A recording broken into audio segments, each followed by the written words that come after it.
নমস্কার, আমার নাম সোহম সাজমল। প্রতি রবিবার আমাদের কমার্স কোচিংয়ের পক্ষ থেকে একটি ডেমো ক্লাস হয়। আর আজকের টপিক হচ্ছে ক্যাপিটাল এবং রেভিনিউ। ক্যাপিটাল এবং রেভিনিউ শিখতে গেলে প্রথমেই আমাদের ট্রানজাকশন দেখতে হবে। ট্রানজাকশন হচ্ছে বিজনেস, বিজনেস মানেই হচ্ছে ক্যাশ ট্রানজাকশন।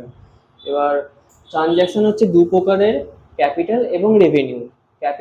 ক্যাপিটালের এবার দুভাগ আছে, ক্যাপিটাল রিসিপ্টস এবং ক্যাপিটাল পেমেন্ট। ক্যাপিটাল রিসিপ্টস হচ্ছে বিজনেস চালাতে গেলে আমাদের যে প্রথমে ইনভেস্টমেন্ট দিয়ে যে ঢুকতে হয় সেটা। আর ক্যাপিটাল পেমেন্ট হচ্ছে আমাদের ওই ইনভেস্টমেন্ট নিয়েই আমরা যে ফার্নিচার কিনবো, মেশিনারি কিনবো, এটসেট্রা। এবার রেভিনিউ রিসিপ্টস হচ্ছে আমাদের যে এবার যে প্রফিটটা হবে বিজনেসে শুরু করার পর, যে প্রফিটটা সেটা হচ্ছে রেভিনিউ রিসিপ্টস।